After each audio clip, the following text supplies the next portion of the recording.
मित्रों, मेरा नाम रहमान है और मैं उत्तर प्रदेश का रहने वाला हूँ। आज मैं आपको मेरे मित्र के साथ घटी एक सच्ची घटना पेश करने जा रहा हूँ। मेरे मित्र का नाम वसीम है और हम बचपन से ही बहुत अच्छे दोस्त हैं और हमारी हर एक बात एक दूसरे से शेयर करते हैं। हम जब कॉलेज में आए थे तब उसकी सगाई हो गई थी। वो उसकी मंगेतर से, जिसका नाम रेशमा था, से बहुत प्यार करता था और वो दोनों रात भर मोबाइल पर बातें करते रहते हैं। एक दिन की बात है, उसने मुझे बताया कि वो उसकी मंगेतर से रात को बात कर रहा था। वसीम ने उसकी मंगेतर को मिलने के लिए बोला तो उसकी मंगेतर बदली हुई आवाज में बोली, तू ज्यादा मत बोल वरना तेरे को वही दफन कर दूंगी। वसीम एक बार तो ये सुनकर चौंक गया और फिर सोचा वो शायद मजाक कर रही होंगी। फिर वसीम भी उसको मजाक में बोला, क्या कर लेगी तू मेरा, देखते हैं। तो वो फिर बोली, आज रात देख तेरे साथ क्या होता है। ये कहकर उसने मोबाइल रख दिया। अगली सुबह जब वसीम मुझसे मिला तो वो अपनी आपबीती बताने लगा। उसने मुझे रात को फ़ोन वाली बात बताई और उस रात उसके साथ जो हुआ वो बताया। उसने बताया कि रात को 2-3 बजे के आसपास अचानक उसकी नींद खुली और उसके सामने एक सफ़ेद लंबी दाढ़ी वाला आदमी बैठा था। वो बोलने लगा, ले आ गया मैं, अब देख तेरे साथ क्या होता है।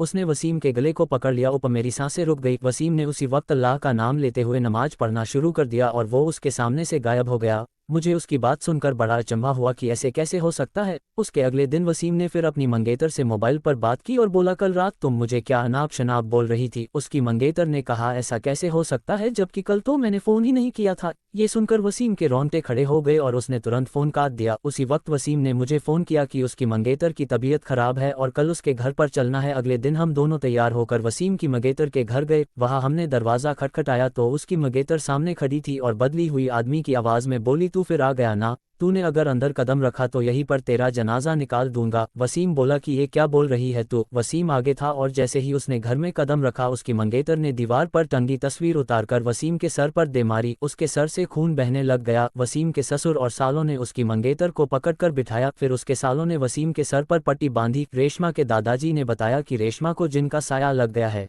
इस पर वसीम के ससुर ने उन्हें अपना मुंह बंद रखने को कहा। थोड़ी देर रुककर हम वहां से सीधे अस्पताल जाकर ढंग से पट्टी करवाई। उसके अगले ही दिन मुझे वसीम का फ़ोन आया कि रेशमा की तबीयत बहुत ख़राब है और वो अस्पताल में भर्ती है। वसीम ने बाइक निकाली और हम दोनों जल्दी अस्पताल पहुंचे। वहां पर पहुंचते ही हमने डॉक्टर से रेशमा की हालत पूछी तो उसने बताया कि उसकी हालत बहुत नाजुक है, कोई असली बीमारी का पता नहीं चल पा रहा है और उसके घर वालों को डॉक्टर ने रेशमा को घर ले जाने को कहा। सभी हैरान थे कि ऐसी क्या बीमारी है जिसका इलाज डॉक्टर के पास भी नहीं है। फिर उसके घर वाले रेशमा को घर ले आए। रेशमा ने वसीम को बुलाया और कहा कि मैं अब ज़्यादा दिन जिंदा नहीं रह पाऊंगी और तुम किसी अच्छी लड़की से शादी कर लेना। ये सुनकर वसीम की आंखों में आंसू आ गए और बोलने लगा कि मैं तुम्हें मरने नहीं दूंगा। फिर रेशमा के दादाजी ने उसको पास ही के पीर बाबा के पास ले जाने को कहा। हम उसको पीर बाबा के पास ले गए और पीर बाबा ने बताया कि इसको एक बुरे जिन ने जकड़ लिया है जिसकी वजह से वो इसके शरीर को नुकसान पहुंचा रहा है। अब बहुत देर हो गई है। पीर बाबा ने बताया कि इसका एक ही इलाज है, यहाँ से 80 किलोमीटर दूर एक दरगाह है, वहाँ इसका इलाज हो सकता है। और बाबा ने बताया कि इसके साथ वही इंसान जाएगा जिसे वो सबसे ज्यादा चाहती है।